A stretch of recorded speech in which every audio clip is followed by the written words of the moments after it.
Good afternoon.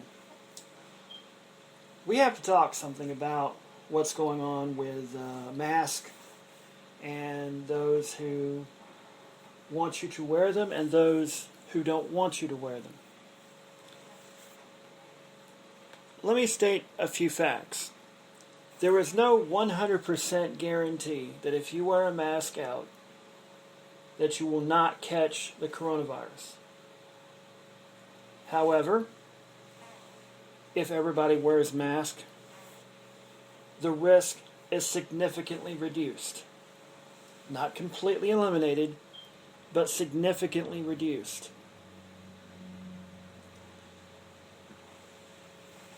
Now, in any other time, had this happened in any other administration, I firmly believe, yes, you would still have some people who would be complaining about wearing masks, who would probably want to stomp their little feet and say, I'm not going to wear it because it's infringing upon my rights. But the vast majority of people, the overwhelmingly vast majority of people, would do this because they feel like it's important for the sake of the country. But for some reason in recent times, we're told by those in power that individuals matter more than the collective whole. That anybody's infringing on anybody's rights, regardless of the impact that it may have on the entire nation, is wrong. This is a very selfish viewpoint. This is not some attempt to try and infringe upon your rights. This is trying to protect people. You, me, everyone. In many cases, it's not even a requirement. It's a highly recommended thing. It should be a requirement across the board. And I still, for the life of me, do not understand why this has not been a requirement from the very beginning. Other countries had these same recommendations. Many of those countries already relaxing restrictions. New Zealand and Australia have relaxed restrictions, especially New Zealand. They tamed this. Here, we let up way too early. Not that we weren't warned about that. And now we're paying the price for it. And still, with all the facts, we still have people who are complaining about wearing masks, who get in a fit about wearing masks, who've even shot people who want them to wear masks. We're trying to protect you, those of us who advocate for masks. I know it's uncomfortable. It's uncomfortable for me too. I know you don't like it. But people are making all the excuses in the world. And yes, I'm aware that current law dictates in some states that if you conceal carry, you can't wear a mask. Guess what? In many cases, there are provisions already in there for something like this, or they're not going to be enforced anyway right now because politicians and police officers and judges and such understand the circumstances. So just because you're concealed carry, you can still wear your mask. It's fine. I don't think any police officer is going to arrest you for trying to protect yourself from this virus. And if they do, they should be fired. This is about protecting each other. But for some reason, I don't know how this came about, whether it was the president's fault, whether it was people around the president trying to score political points, because their handling of this situation has been abysmal at best. And that's not just me talking. You look at the polls, you look at what people are saying, not just Democrats, not just independents, but even some Republicans. Some highly ranked Republicans are right now saying, hey, we've made a lot of errors here. Even Senate Majority Leader Mitch McConnell, who I am not fond of whatsoever, has said people should wear a mask. Over the weekend, shocked as I am to hear this, but Jeannie Pirro, Shapiro, whatever her name is, the former judge that's on Fox News, that's been a real lunatic at times, shockingly enough, said people should wear a mask. And now she's being attacked for being, quote, sheep. Don't follow the sheep. Since when? Since when is trying to advocate for the protection of other people's lives is following the sheep? Not every time you follow like a sheep is a bad thing. And for some reason we've gotten to this point where it's like, oh my God, it's a horrible thing to actually have to advocate for the health and well-being of people, apparently, because it's supposedly infringing. Here's my argument against that. There is no such thing as absolute 100% total freedom, because that's anarchy. We all have limits to our freedom. And that limit in this country is when your freedoms infringe upon the freedoms of other people, enjoying their freedoms. So the boundaries are not necessarily imposed upon by the government directly. It's basically to make sure your rights don't infringe upon the rights of others. It is more of a societal limitation than anything else. You can't go into a crowded movie theater, or we can't do it right now, obviously, but in other non-pandemic times, you can't go to a crowded movie theater and yell, fire. You can't go into a packed store and yell, somebody's got a gun, and the fact they don't, because of the chaos. Because you will be charged, and rightly so. The problem is we forget in our society that when it comes to rights, there are also these things called responsibilities. And we don't go out of our way to remember that, because we have become a very selfish nation. We are more about me than about we in this country.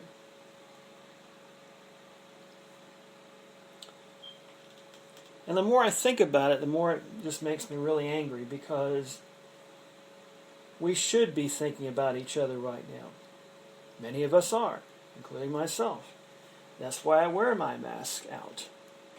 I'm not perfect. Occasionally I'll forget and I'll get really mad at myself for doing it. So I can't claim I'm 100% perfect in that.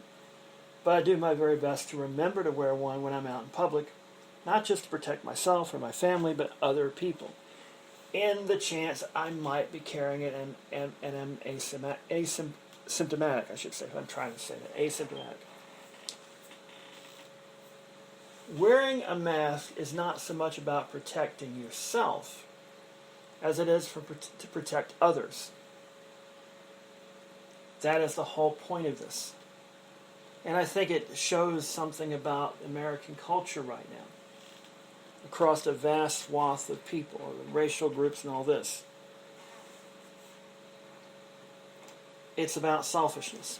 It's about self-centeredness. It's about me, me, me, me, me. And this cuts across all lines of American society. We are very selfish right now. And we shouldn't be. We could have had this thing be already. We have leadership that isn't wanting to impose itself when need be.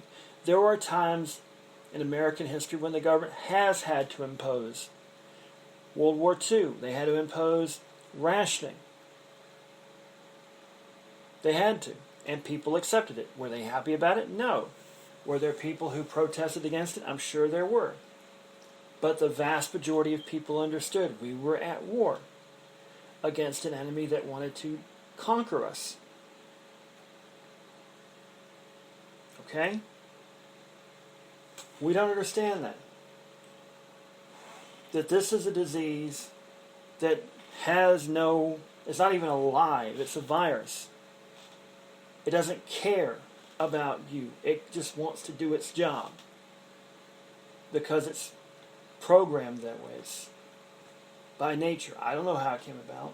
And we can talk all we want to about who was to blame. Yes, it started in China. Yes, the Chinese government tried to cover it up until they couldn't anymore. That is indisputable. And there'll be a reckoning for them. Whether it's by their own people or most likely the international community, they're going to have to answer for this. But our response in this country has been telling. And we can't just shove that under the rug. Here's the thing. This is unprecedented, and you've probably heard that word over and over again from not just myself, but more likely other people as well. This is an unprecedented crisis. There is no playbook, except there is one. A century ago, we're making the same mistakes with the Spanish influenza that were made in Spanish influenza. When it first came about, it killed a lot of people. But we managed to contain it. People got confident, stopped wearing masks, started going out more. The virus came back, or the flu came back. The medical professionals at the time were working with practically Stone Age technology, considering what we have today, warned that we needed to impose the restrictions back. People didn't want to go back to masks. There were anti-mask leagues around. And what happened? Far more people died in the second wave than the first. But here's the problem. We're not even done with the first wave yet. It all comes down to this instant gratification society that we're in right now. All about me. All about getting what I want right now, instantly. We don't know how to sacrifice. We don't know how to sacrifice for the greater good of not just your community, but your nation. Our grandfathers and grandmothers did. Our great-grandmothers, in some cases, great-grandfathers did. My grandfather had to live through the Great Depression and World War I and II. There were sacrifices needed for the good of the country. Back then, of course, the enemy was tangible. You could see the enemy. You could shoot the enemy. You could curse the enemy. Here, you can't see it unless you have an electron microscope. What's scary about all of this, ladies and gentlemen, is that we don't understand just how deadly this thing can be. I hear people, well, there's a 99% recovery rate. What about the 1% who don't recover? 1 out of 100 people. That seems like, oh, that's good odds. No, it's not. My high school grant class is about 200 some odd people. That's 2 people. Doesn't necessarily mean that it's going to be 2 people I don't know anything about. Doesn't necessarily mean that one of the 2 people is not going to be me. And there's no guarantee that it's going to stay that way. Okay? The reason for this, all of this, the social distancing, the mask, the cleaning up like crazy, is to lower the odds even further. To crush this. To where we could get this done and over with as quickly as possible. So that society could move back on. But our leadership, and it's not just Trump, it's not just Republicans. I have bones to pick with de Blasio in New York, with Cuomo in New York State, with Newsom in California and others, and Roy Cooper here. And I've also said things that a few weeks ago, I said maybe we should open back up a little bit. Maybe we should open the bars back up. If we're going to open up the restaurants and have bars in them, why not just open the bars too? That, in retrospect, was not a smart thing. Maybe we should have been more restrictive. We don't like restrictions. I'm sure. I don't like restrictions. But if we don't get a hold of this, that's the one thing we don't understand about this, apparently, is that, 99% of the people right now are recovering from this. That doesn't mean that 99% in the future will recover from this. That could go down significantly, especially if it mutates even further. We have to get a hold of this. We don't have a common cause in this country about beating this thing. We've got people who won't wear masks because they've been told by right-wing media that somehow or another this is infringing upon their rights and their freedoms.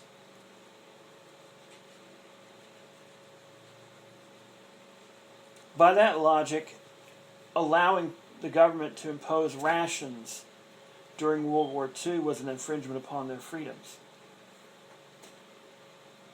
Yeah, there were farmers who were able to raise their own meat, raise their own eggs, have their own milk and butter and whatnot to circumvent those rations and all of that. They probably sold it too. That doesn't surprise me, but we needed that at the time, and you rarely heard of anybody complaining about it. It was probably more prevalent back then than you hear now, because history tells us people were okay with it. I can guarantee you there were people who weren't. There were gas rationing. There were other rations. I'm sure some people were upset by it. Now we're seeing that same thing. We've got problems with ground beef because you have meat processors having to deal with the coronavirus being shut down because so many people are infected with this. It's a failure of leadership. This is why Trump is going to lose, primarily. Because as much as he wants to blame China, as much as he wants to say it's the China virus and all this, the Kung Fu virus, and all this crap, which is blatantly racist, in my opinion, it's his responsibility to protect the nation he leads as best he can from this, and he has failed miserably. There's no question about that. And now he's wanting to hold rallies again. He is in denial about this. People are in denial about this, folks. They want to pretend it's going to go away. And it's not, ladies and gentlemen. And that's the frustrating thing about all of this. I want it to go away too. I'd love to snap my fingers like Q in Star Trek and let it go away. Boom, it's gone. Okay, we can go back to baseball season can start tomorrow. We can start everything back up. Everything's fine. There you go. It's done. No, you can't do that. You can't deny this. It's there. And people go, well, there's so few deaths compared. Yeah, that's because we're starting to get a handle on this somewhat to keep people from dying. Doesn't mean that these people's lives aren't being affected significantly because of this. There is a lot of evidence out there saying if you get it and survive, you're going to pay the price, either short-term or long-term, with issues with your lungs, with issues with your immune system and other organs and such. Look, folks, we got to be grown up here. We got to look at this and say, okay, this is a problem. We have a way to solve it. It's not going to be easy. It's going to require great sacrifice. It's going to mean that we're going to have to miss out on a lot of things. And it sucks. But that's life sometimes. There were people complaining about missing out on their children's graduation this year from high school. I understand that. It sucks. But having your kid die of this disease would suck even further. And people go, well, the odds are not that great of getting it to begin with. Sure. But the risk is there. You may get it and take it to somebody that doesn't have as robust of an immune system as you do. This is the problem. It's all about greed. It's all about selfishness and self-centeredness. It's all about, well, it's not going to affect me. It's not affected me. Yeah, it's probably not going to affect you if you have a good health immune system. But what about those other people who you encounter every single day? It makes me wonder if Russia and China would declare war on us right now as we're vulnerable and attack us, and we have to do what we need to do to give our armed forces what they need to protect us. How many people are willing to do that? Are you really so sure that everybody's going to be on the same page in sacrificing? That's a good question.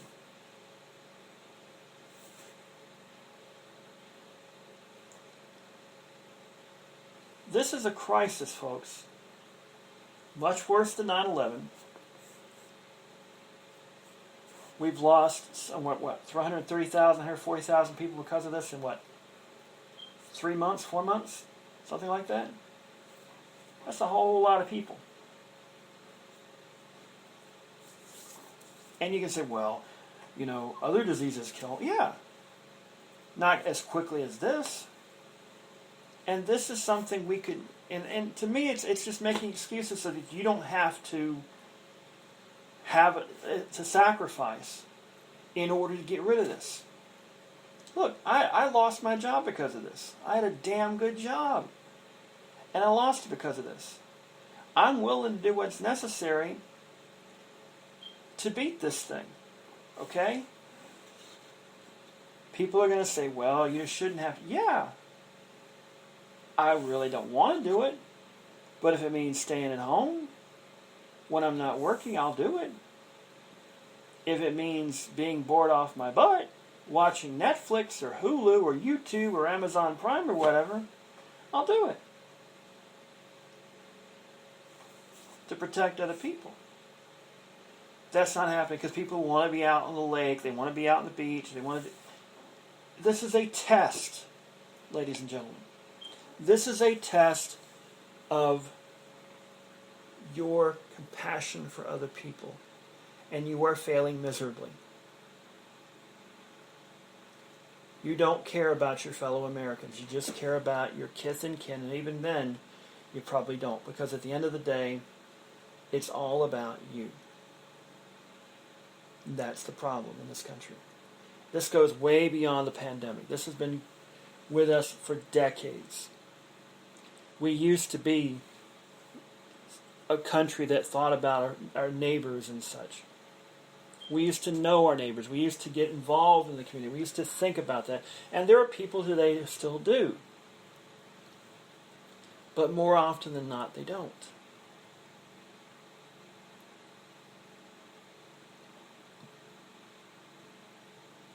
And the reason for this is it's all about us. We don't want people to have different opinions. I'm fine if you have a different opinion. You better damn well defend it. You better damn well have a fact for it, because I'm going to come at you and say, okay, I backed my stuff up with facts. This is where I've come from this opinion. Where did you come from your opinion? Not from some lunatic on the website, whatever it is, that's spouting conspiracy theories. And this is the problem. Is the media completely perfect? No. They've got plenty of faults, and I've talked about them on this podcast over the years. Not just on this one, on Spreaker, but also on Blog Talk Radio way back in the day.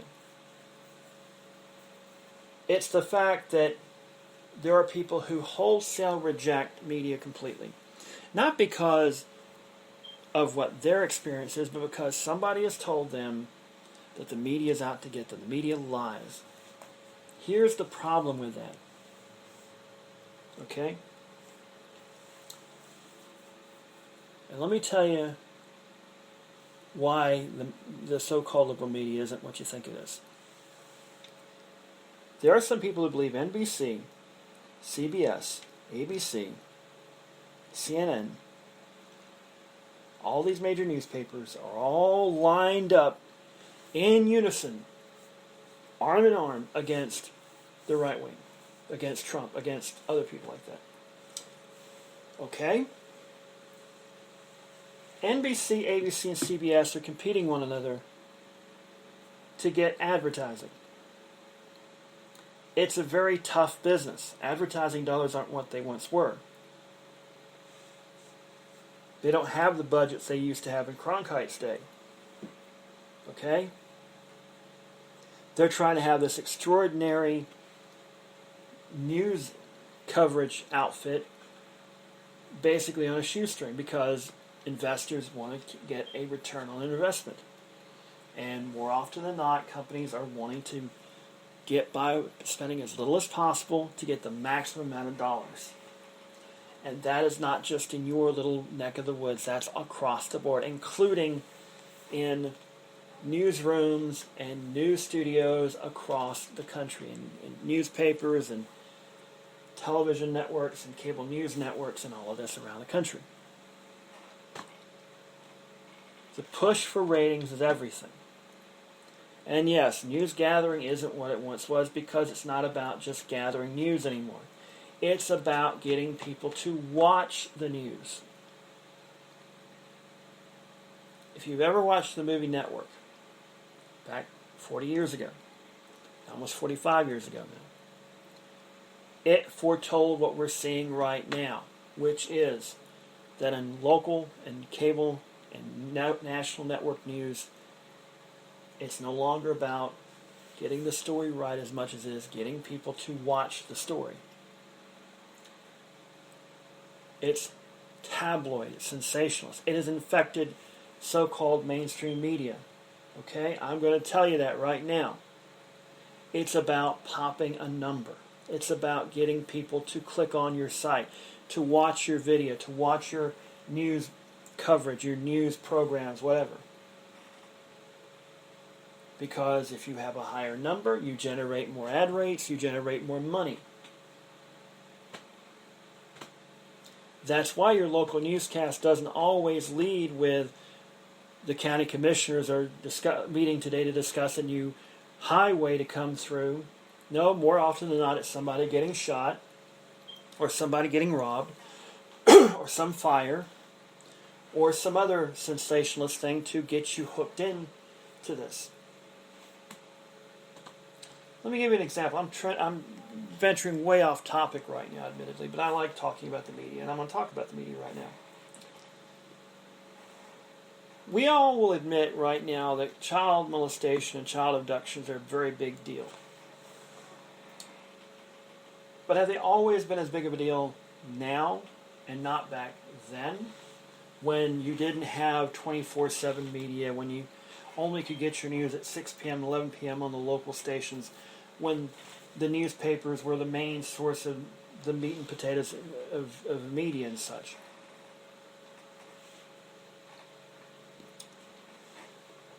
In many ways, it's a good thing because we're able to catch the people quicker that do this stuff. There's probably people who were sexually assaulted and never have said a word about it because they were taught not to. There were kids that were probably abducted that have never been found because we didn't have the information back then as we do now about how to find these children or how to prevent children from being abducted anyway. Okay? So we have all this news gathering technology. I have the ability right now to talk to you from my bedroom, live on Spreaker, taped on Spreaker and Anchor. You're probably listening to this on a podcast somewhere. I don't have a fancy studio. I have a laptop and a cell phone doing this on 2 different platforms. That's it. I don't have a $1,000 studio. I've invested maybe, $100 on my phone, $200 on my laptop, plus whatever cell data and internet stuff I'm investing in this.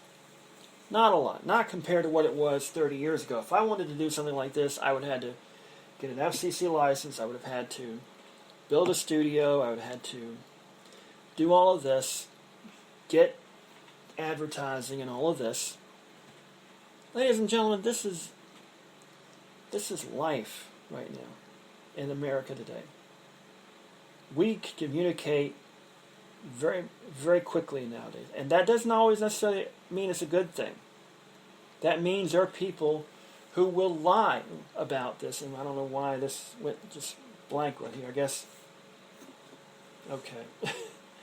The Anchor platform just conked out for some reason. I guess on the laptop, it'll end after 30 minutes. So my apologies for that. But let me get back to my point.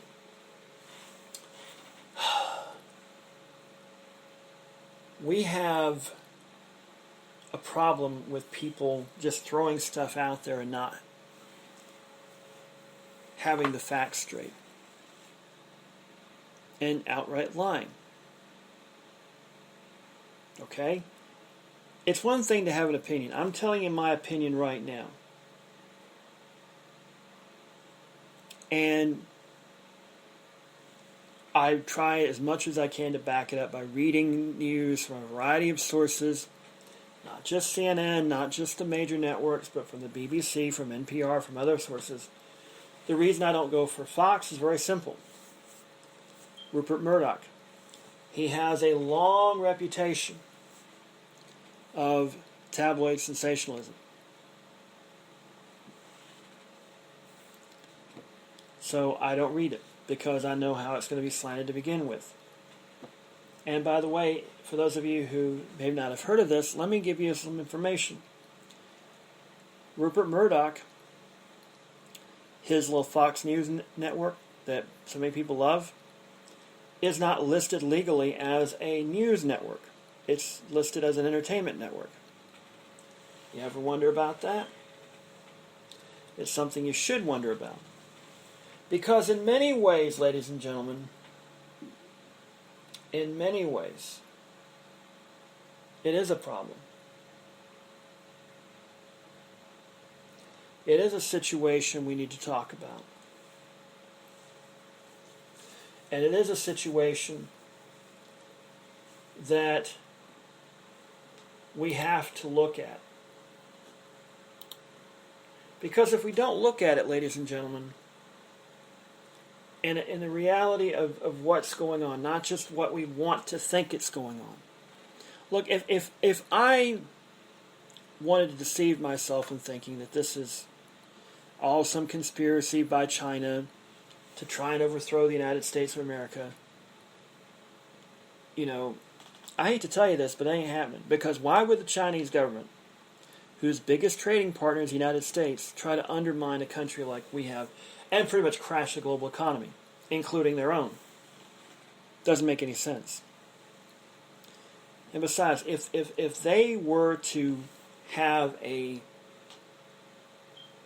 developed a virus in the lab, it would have been far more lethal, and it would have been released not there, but here. You would have had somebody going on a plane with a little vial, maybe in some part of the body that, you know, people don't want to look for. They take it out. They infect the country, sacrificing themselves most likely. It's shocking. It really is. And it all comes back to this of the mask.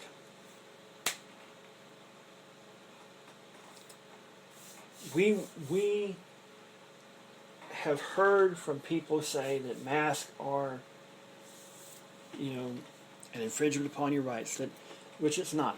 You hear people say, oh, but if you wear a mask all day, it's going to reduce your oxygen levels. Well, there's clear evidence saying that that's not the case. Yes, you can go to the bathroom or go somewhere by yourself, sanitize things down, and take your mask off for a bit and get some fresh air. We are living in a society, for some reason, the slightest sacrifice is like a blasphemy against the spirit of the country, which it's not. Because if you use that logic, it meant everything we sacrificed in World War II and World War I to win the war was meaningless. This is a sacrifice to beat this thing. Okay?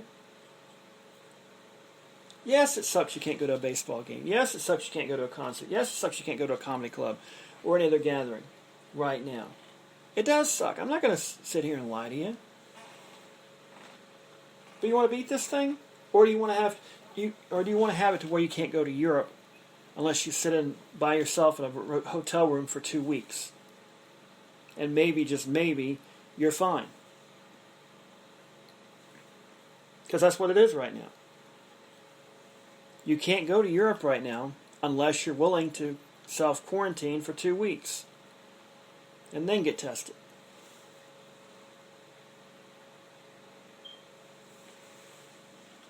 This is going to have long-lasting impacts, ladies and gentlemen, far beyond after we have a vaccine for this. And I think we will have one. We're going to get a handle on this. Yes, it's going to rear its ugly head again down the road and such, but we're going to get a handle on this like we got a handle on the flu and everything else. But when you don't trust scientists in general, yeah, there are some scientists that are not that great. There are some scientists who cut corners. There are scientists who cheat and lie and all this. The vast majority know what the hell they're doing. They do their job to the best of their ability. We have to put our faith back in science too, because it's God-given talent these people have to do this. Okay? It's frustrating that people will just completely ignore what somebody who spent most of their life working their ass off to be the best in a field that's very, very tough to begin with, and have it ignored because somebody on the internet just goes, oh, isn't that infringing upon my freedom to wear a mask? I don't have to wear a mask. Yes, you do. It shouldn't have to be a requirement. You should have to be, well, you should be, as a patriotic American, you should be, I'm going to wear my mask to protect my fellow American in this battle against the virus. That should be your spirit. Why it's not is beyond me. It makes me think that if we were invaded by aliens, if they attack the poor people, I'm not going to be worried about it because I'm a rich guy. Or if they attack the West, I'm not going to worry about it because I live in the East. It's shocking to me as an American that we have fallen so far that we only think of ourselves. We don't think of our fellow American. We don't think of our fellow human being. We don't think about our community as a whole. It's just us. And that gets to my last point. This is not your America. This is not my America. This is our America. We're not going to get exactly what we want out of this country. It was going to be that way, because you're always going to have people have disagreements. For some reason, there are people who think that everything should be exactly the way they want it. You're not going to get that, not in your life. But for some reason, you've been told that if you don't conform to this particular vision, you're not a true American. When in fact, nonconformity is part of the thing that makes America great. People think outside of the box. People don't accept one particular line of thought. We need to get back to finding things that, we'll disagree with that, or we can disagree with that civilly. Okay, that's my rant for today. Please wear your mask. Do it for the country. Do it for your fellow human being. It shouldn't have to be required to wear a mask. You should be willing to do it as a patriotic duty to your fellow American, for the country as a whole. There, I said it. Do it for the country. Do it for your fellow human being. Do it for the good of all mankind, humankind, whatever you want to call kind, whatever it is. Do it for Earth, okay? For the people of this planet. That's what you should be doing. Anyhow, I'm going to end it for now. Hope you enjoyed it. If you didn't, no sweat off my brow. Bye for now.